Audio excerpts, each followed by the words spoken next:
ये video 2025 board exam वालों के लिए सबसे ज्यादा इंपॉर्टेंट है। अगर आप क्लास 10th में हैं या क्लास 12th में, तो वीडियो जरूर देख के जाना। सबके मन में डाउट होता है कि बोर्ड एग्जाम में एग्जामिनर आखिरकार एग्जामिनर फुल मार्क्स कब देता है, ठीक है, और कैसे देता है और क्यों देता है। अगर आप एग्जामिनर के दिमाग से खेलना अगर आप सीख गए तो कोई भी बच्चा फेल नहीं हो सकता है, कभी भी नहीं। उसके मार्क्स कम आ सकते हैं लेकिन फेल तो नहीं हो सकता है। तो एग्जामिनर कुछ ही पॉइंट होते हैं जो कि एग्जामिनर नोटिस करता है, और टॉपर की कॉपी में भी वही चीज होता है जो कि एग्जामिनर देखो उसको फुल मार्क्स देता है, और वो क्या होता है, स्टेट टॉपर हो जाता है। ठीक है, हर विषय में 15 से 20 मार्क्स आप लोगों को किस आएंगे, इस वीडियो से मैं दावे के साथ कह सकता हूं। अगर वीडियो आप पूरा देखोगे, गारंटी मेरी कि हर विषय में 15 से 20 नंबर तो आप स्टार लेकर ही आओगे। तो बस वीडियो को लाइक कर देना, चैनल पर नए हो तो चैनल को जरूर सब्सक्राइब करना। अगर आप कक्षा 10वीं में है या कक्षा 12वीं में है तो अपने जो फ्रेंड है जो देने वाले हैं 2025 बोर्ड एग्जाम, उनके यहाँ इस वीडियो को जरूर शेयर कर लेना। बहुत छोटा सा वीडियो है, ज्यादा बड़ा नहीं है। बस उस छोटे की वीडियो में इस सब कुछ मैं बता दिया हूं कि आखिर में बोर्ड एग्जाम में एग्जामिनर क्या देकर फुल मार्क्स देता है आप लोगों को। देखिए, और इस वीडियो में ये भी चीज कवर करने वाला हूं जो कि सबके मन में डाउट होता है, हर एक विद्यार्थी के मन में डाउट होता है कि अगर हैंड राइटिंग खराब है। मेरे प्यारे बच्चों, में आपको एक चीज फैक्ट बताना चाहूंगा कि हैंड राइटिंग खराब है तो क्या फेल हो जाओगे? नहीं, हैंड राइटिंग खराब है तो आप पास हो सकते हो। लिखने का तरीका मालूम होना चाहिए आप लोगों को, और हैंड राइटिंग को तो सुधारा भी जा सकता है। आपके पास समय जो बचा है, मैं एक तरीका बताने वाला हूं जिसके हैंड राइटिंग इंप्रूवमेंट हो सकती है, या इंप्रूवमेंट नहीं भी हो सकती है। तो बोर्ड एग्जाम में कैसे लिखोगे कि एग्जामिनर उसको पढ़कर आपको नंबर दे देगा। और बोर्ड एग्जाम में कॉपी मिलते क्या करें? बहुत सारे बच्चे का दिमाग काम करना बंद कर देता है जब उनको कॉपी मिलती है, पेपर मिलता है। तो बिल्कुल नहीं, आज वीडियो में मैं बिल्कुल क्लियर कर दूंगा कि बोर्ड एग्जाम में कॉपी मिलते समय तुरंत आप लिखना चालू कर दोगे, इतना कॉन्फिडेंस आ जाएगा आप लोगों को। और कोई प्रश्न अगर आधा आ रहा है तो क्या उसको छोड़ के आओगे? नहीं। अगर कोई प्रश्न आधा आ रहा है तो उसको क्या करोगे, उसको कैसे पूरा करोगे, किस तरीके से पूरा करोगे कि एग्जामिनर को मालूम भी नहीं चलेगा और एग्जामिनर आप लोगों को पूरा नंबर देगा। और कोई प्रश्न बिल्कुल भी ना याद हो तो उसके लिए क्या करोगे? क्या छोड़ के आओगे उसको? नहीं। जो प्रश्न बिल्कुल भी आपको याद नहीं है तो उसको छोड़ के थोड़ी आना है। उसके बहुत सारे तरीके होते हैं क्वेश्चन सॉल्व करने के, जो कि इस वीडियो में मैं खुद अपने हाथों से सॉल्व करके आप लोगों को दिखाने वाला। बहुत सारे प्रश्न है, ज्यादा पेज लिखने से ज्यादा मार्क्स मिलते हैं। बहुत सारे बच्चे कहते हैं कि अगर 2 मार्क्स का है तो मैं 4 पेज में लिख दूंगा तो 6 मार्क्स मिल जाएगा। क्या ऐसा होता है? बिल्कुल नहीं होता है, वो 2 मार्क्स ही मिलता है, बल्कि आपका समय जो है बिल्कुल खपत हो जाता है और बहुत सारे प्रश्न छूट जाते हैं। तो मैं आज की वीडियो में ये भी बताने वाला हूं कि कितने मार्क्स का अगर क्वेश्चन है, कितने पेज में लिखा जाता है, कितनी लाइन में लिखा जाता है, सब कुछ बताने वाला हूं। और एग्जामिनर के पास लाखों कापियां होता है, ये मालूम भी है आप लोगों को, और उन्हीं लाखों कॉपी में से आपकी भी कॉपी उसके पास जाएगा और वो आपकी कॉपी चेक करेगा और आपको क्या करेगा, पास करेगा। जिस तरीके में बताऊंगा उस तरह अगर आप लिखते हो तो वीडियो बहुत ज्यादा इंपॉर्टेंट आप लोगों के लिए, सब कुछ क्लियर बताने वाला हूं इस छोटे से वीडियो के माध्यम से, सब कुछ क्लियर करा दूंगा।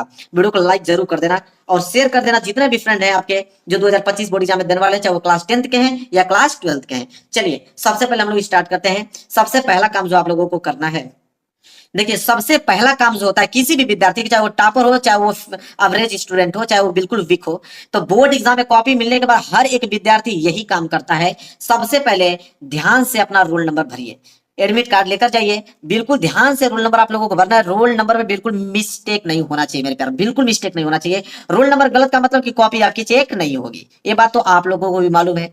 सब्जेक्ट आप लोगों को पूरा भरना है, ये नहीं कि हिंदी का पेपर देने गए हो और वहां पे तुम भर के आ जाओ मैथ, तो कॉपी खूब चेक हुई ना आप लोगों की। तो सब्जेक्ट का नाम अगर हिंदी का है तो हिंदी डालो, मैथ है तो मैथ डालो, इंग्लिश है तो इंग्लिश डालो, ठीक है।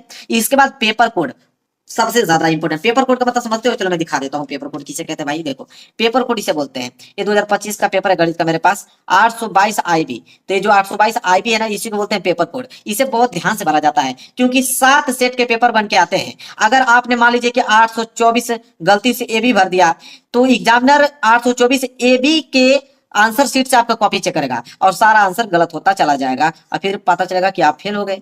तो इसलिए पेपर कोड भरोगे तो हर एक पेपर कोड का अलग अलग आंसर शीट आता है, उसके माध्यम से एग्जामिनर कॉपी चेक करता है। तो ये बहुत ज्यादा इंपॉर्टेंट है। तो पेपर कोड आप लोगों को गलत तो भरना ही नहीं है बिल्कुल। इसके बाद सिग्नेचर, सिग्नेचर तो बहुत इंपॉर्टेंट है क्योंकि सिग्नेचर ही आपको प्रेजेंट और एब्सेंट दिखाता है, ठीक है। सिग्नेचर नहीं करोगे तो एब्सेंट, एब्सेंट का मतलब कि कॉपी नहीं चेक होगी आप लोगों की। पता चलेगा रिजल्ट आएगा तो हिंदी में एब्सेंट दिखा देगा, तो रिजल्ट फेल आपको दिखाएगा।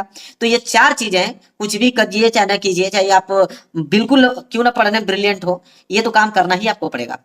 Roll number, subject, paper code, signature, ये 4 चीज ऐसे हैं कि इसको कोई काट ही नहीं सकता। ये तो आपको सारे बच्चों को करना है। इसके बाद तो कॉपी आप लिखोगे नहीं लिखोगे अलग बात है, लेकिन ये 4 चीज तो आपको करना ही पड़ेगा। इसके बाद मैं आपको बताता हूँ पेपर कैसे शुरुआत करोगे। इतना करने के बाद आपको पेपर मिल जाएगा। पेपर मिलने के बाद आप करोगे क्या कि पेपर की शुरुआत कैसे करें। जब भी आप लोगों को मेरे प्यारे बच्चों पेपर मिलता है, पेपर की शुरुआत कैसे किया जाता है उसमें लिखा होता है खुद कि 3 घंटे 15 मिनट का समय दिया गया इस पेपर को सॉल्व करने के लिए। तो पेपर को जो 15 मिनट मिलता है समय, कुछ बच्चे क्या करते हैं कि पेपर को तुरंत हल करना चालू कर देते हैं, यही गलती करते हैं वो। पेपर जब आपको 15 मिनट समय दिया गया मेरे प्यारे बच्चों, तो 15 मिनट पूरे के पूरे एक बार पेपर को पढ़ लो, पूरे के पूरे इस पेपर को पढ़ लो, देख लो कौन से क्वेश्चन आ रहे हैं, उस पर मार्क लगा लो कि ये सारे क्वेश्चन हमको आ रहे हैं। ठीक है, और जो प्रश्न आ रहे हैं पहले वो करो, क्योंकि आपको मालूम है मेरे प्यारे, हर एक कोई भी दुनिया का एग्जामिनर है, उसका एक ही रूल होता है कि first impression is last impression. कोई भी एग्जामिनर कॉपी चेक करेगा, अगर उसके 4 या 5 पेज अगर आपने बिल्कुल करेक्ट और साफ सुथरे में लिखे हैं, तो समझिए आगे की कॉपी भी उसी नंबर से वो देता चला जाता है। ठीक है, तो वही चीज मैं कर रहा हूं, जो प्रश्न आपको आ रहे हैं उसको सबसे पहले आप करो, आप बेहतरीन अच्छी राइटिंग में करो। ठीक है, मैं यहाँ पे लिखा भी हूं कि अच्छी राइटिंग बिना काट पीट के, बिल्कुल 4-5 पेज में तो बिल्कुल काट पीट होना ही चाहिए, बिल्कुल ऐसा लगे कि कोई टॉपर की कॉपी लिखी हुई एकदम साफ सुथरा। ठीक है, और जो प्रश्न आप करें प्रश्न उत्तर संख्या जरूर डालें मेरे प्यार बच्चों। अगर आपने प्रश्न उत्तर संख्या नहीं डालोगे तो कैसे मालूम चलेगा कि आपने कौन सा प्रश्न उत्तर संख्या किया है, क्योंकि हर एक विद्यार्थी का अलग अलग स्टाइल होता है। क्योंकि कोई विद्यार्थी प्रश्न उत्तर संख्या 25 करता है, कोई विद्यार्थी प्रश्न उत्तर संख्या पहला करता है, कोई विद्यार्थी प्रश्न उत्तर संख्या 20 करता है। तो एग्जामिनर कैसे पता करे कि आपने कौन सा किया है। तो प्रश्न उत्तर संख्या मान लीजिए अगर आपने 25 डाल दिया, तो एग्जामिनर तुरंत प्रश्न उत्तर संख्या 25 का आंसर शीट से चेक करेगा। तो प्रश्न उत्तर संख्या डाले ही नहीं रहोगे तो किसके आंसर शीट से चेक करेगा, तो फिर तो आप लोगों को उसमें काटेगा, आप लोगों को एक नंबर भी नहीं देगा। तो जो चीज मैं आपको बता रहा हूं उसको ध्यान से रखो। तो पेपर की शुरुआत कैसे करोगे, जब पेपर मिल जाए तो 15 मिनट आप पढ़ लो, पढ़ने के बाद देख लो कि जो प्रश्न आ रहे हैं सबसे पहले उसको करो अच्छी हैंड राइटिंग में। राइटिंग बेहद अच्छी होनी चाहिए, बिल्कुल थोड़ा समय लगे लेकिन आप उसको 4-5 पेज तो बिल्कुल अच्छे से लिखो। भले बाद में आप थोड़ा राइटिंग आपकी खराब हो जाए वो अलग बात है, लेकिन 4-5 पेज आपको अच्छा ही लिखना है। और जो प्रश्न उत्तर संख्या तो जरूर सही डालना है, कौन सा प्रश्न उत्तर संख्या कर रहे हो, इतना काम आपको पहले करना है। ठीक है, चलिए इसके बाद मैं आपको बताता हूं इसके बाद क्या करना है आप लोगों को। इसके बाद सभी प्रश्नों का उत्तर जरूर लिखें, कोई भी प्रश्न आपको छोड़ना नहीं। इतना बात मेरा बात आप बात मान याद कर लो कि कोई भी प्रश्न हो, कोई भी प्रश्न हो, सभी प्रश्नों का उत्तर आपको लिखना है। भले ही आप गलत लिख रहे हो, बनाकर लिख रहे हो, लेकिन उसको लिखो। और कैसे लिखना है मैं आगे बताता हूँ, कोई प्रश्न नहीं आता तो उसको कैसे लिखोगे, लेकिन सभी प्रश्नों का उत्तर आपको लिखना है, एक भी प्रश्न छोड़ के नहीं आना है। और ज्यादा पेज लिखने से ज्यादा मार्क्स आपको मिलते हैं, बिल्कुल नहीं मेरे प्यारे बच्चों, ज्यादा पेज लिखने से ज्यादा मार्क्स नहीं मिलते हैं। अगर ये 2 मार्क्स का आप लोगों का प्रश्न है तो उसको आप कम से कम 5 या 6 लाइन में आप लिख सकते हो, 5 या 6 लाइन में लिखना है। ठीक है, क्योंकि सारे प्रश्न करने हैं। इसके बाद 4 नंबर का अगर प्रश्न है तो आप उसको एक 10 लाइन में लिख सकते हो, 10 या 12 लाइन में उसको लिख सकते हो। 6 नंबर का है तो उसको अधिक से अधिक 1 पेज में लिख सकते हो। ठीक है, या 1.5 पेज में लिख सकते हो, इसके अलावा कुछ नहीं। ठीक है, तो 2 नंबर के ही प्रश्न होते हैं, 4 नंबर के होते हैं, 6 नंबर के होते हैं। सबका मैंने टाइम ड्यूरेशन आप लोगों को लाइन बाय लाइन बता दिया।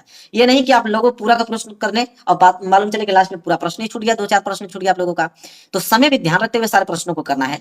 और प्रश्न हल करने के बाद थोड़ा गैप जरूर छोड़े मेरे प्यारे बच्चों। कोई भी प्रश्न अगर आप कर रहे हो, मान लीजिए प्रश्न उत्तर पहला आपने कर लिया, अगर वो समाप्त हो गया तो 2 लाइन कम से कम आप छोड़ दो। 2 लाइन छोड़ने के बाद ही आप प्रश्न उत्तर संख्या डालो। उससे क्या होता है कि गैप दिखता है, गैप दिखने में स्पष्ट लगता है और कॉपी आपकी बेहतरीन तरीके से चेक होती है। तो कोई भी प्रश्न कर रहे हैं ना, उसके बाद 2 लाइन छोड़ के ही अगला प्रश्न आप करें। जो बात बता रहा हूं एक कॉमन बात है, सबको मालूम है, लेकिन करते हैं नहीं आप लोग। ठीक है, तो ये काम आप जरूर कीजिएगा। इसके बाद कॉपी में पैसे, इमोशनल बात, तो क्या एग्जामिनर नंबर देगा। बहुत सारे बच्चों के दिमाग में चलता है, आते हैं बाहर से कमाकर, सोचते हैं कि पैसा डाल दूंगा, अगर 100 रुपया और 200 रुपया का नोट या 1000 रुपया का नोट डाल दूंगा तो क्या एग्जामिनर बिक जाएगा, एग्जामिनर आप लोगों को पूरा नंबर दे देगा। कभी जिंदगी में ऐसा सोचिएगा मत आप लोगों को, बल्कि अगर वो आपसे चिढ़ गया तो फेल कर देगा। तो जिसकी तनख्वाह ही 40-50 हजार रुपए है, तो क्या आपको वो 100 रुपया 200 रुपया खातिर बिकेगा, नहीं, ऐसा नहीं होता है। कॉपी में पैसा बिल्कुल ना रखें, आप बनाकर लिखें, लेकिन लिखें। इमोशनल बात तो बिल्कुल नहीं लिखें कि सर मुझे पास कर दीजिएगा, ये चीजें हैं, फलाना ढिमकाना, जो भी चीजें हैं, ये सब कुछ फालतू बातें लिखना ही नहीं है आप लोगों को। आप लोगों को डायरेक्ट कोई क्वेश्चन है उसका आंसर लिखना है, चाहे बनाकर लिखो, उसके कीवर्ड से लिखो, लेकिन आपको आंसर लिखना है। इसके बाद मेरे प्यारे बच्चों, बचे समय में बोर्ड एग्जाम की तैयारी कैसे करें। अगर आपके पास जितना भी समय बचा है ना, 100% स्टडी में लगाओ, 100% अपना स्टडी में ध्यान दो मेरे प्यारे बच्चों, और सभी सब्जेक्ट को पढ़ो। क्योंकि अगर 95% लाना है तो हर एक विषय में आपको 95 नंबर लाना पड़ेगा, इसलिए सभी सब्जेक्ट पढ़ोगे तभी यह संभव हो पाएगा। और इंपॉर्टेंट क्वेश्चन को पढ़ो जो एग्जाम में आते हैं, जो हम लोग कराते हैं। क्वेश्चन बैंक खरीद लो, क्वेश्चन बैंक के सारे इंपॉर्टेंट क्वेश्चन आप याद कर लो। इसके बाद प्रीवियस ईयर पेपर में यहाँ पे लिखा हो, देखो मॉडल पेपर। मॉडल पेपर तो लॉन्च नहीं हुआ है, लेकिन 2024 का मॉडल पेपर आपको मिल सकता है, जाके नेट पे सर्च कर लेना। 2024 का मॉडल पेपर अभी से लगा लो, 2025 आएगा तो मैं बता दूंगा, 2025 वाला उतार लेना। बाकी 2024 का तो अवेलेबल है, वहां से सारा कर लो। इसके बाद प्रीवियस ईयर पेपर 2024 का जो 7 सेट का पेपर बचा है क्लास 10th और 12th का, तो सभी लोग से निवेदन मैं करना चाहूंगा कि अगर सिर्फ प्रीवियस ईयर पेपर आप सॉल्व कर दोगे ना तो आप 95% ला दोगे, सिर्फ प्रीवियस ईयर पेपर की बदौलत, क्योंकि वही सारे इंपॉर्टेंट क्वेश्चन रिपीटेशन होते हैं। तो प्रीवियस ईयर पेपर जाके अनसॉल्व पेपर जाके मार्केट में कहोगे कि अनसॉल्व पेपर मुझे दीजिए तो आपको दे देगा, और पूरा सेट वाइज रहता है, उसमें आंसर सही रहता है, पूरा का पूरा प्रश्न आप वहां से क्लियर कर लो। और मेन पॉइंट को जरूर पढ़ो, क्योंकि एग्जामिनर में जो 6 नंबर वाले प्रश्न होते हैं, तो क्या 6 नंबर वाले प्रश्न सारे बच्चों को याद होता है? बिल्कुल नहीं याद होता है, वो सिर्फ मेन पॉइंट को याद किए होते हैं। जैसे जीवन परिचय है, तो जीवन परिचय पूरा थोड़ी कोई याद करता है, नहीं। जन्म हो गया, मृत्यु हो गया, माता का नाम, पिता का नाम हुआ, शिक्षाएं हुआ, रचना हुआ, बस यही 7 पॉइंट है। इसी को याद करता है आदमी, और इसी को बनाकर वो 1.5 पेज में लिख देता है, और उसको 5 नंबर दे दिए जाते हैं। तो मेन पॉइंट पढ़ो, क्योंकि एग्जामिनर भी मेन पॉइंट ही चेक करता है। अब मेन पॉइंट जब भी एग्जाम में लिख रहे हो तो उसको ब्लैक पेन से लिखो। किससे लिखोगे? ब्लैक पेन से उसको हाईलाइट कर दो, क्योंकि मेन पॉइंट वही है, एग्जामिनर उसी को देख के नंबर देगा आप लोगों को। तो मेन पॉइंट पढ़ो, बिल्कुल आसान है मेरे प्यारे बच्चों, कम समय में बिल्कुल तैयारी करके अच्छे नंबर ला पाओगे। तो ये बातें थी जो कि मैं आपको बताऊंगा। इतना चीज अगर आपको क्लियर है तो आप समझ जाओगे कि एग्जामिनर नंबर इन्हीं पॉइंटों को देखकर तो एग्जामिनर नंबर देता है। अगर इतना चीज अगर साफ सुथरा आपने अपने बोर्ड एग्जाम में कर दिया तो भाई पास हो गए। ठीक है, तो वीडियो को जरूर शेयर कर देना उनके पास जो कि 2025 बोर्ड एग्जाम देने वाले हैं।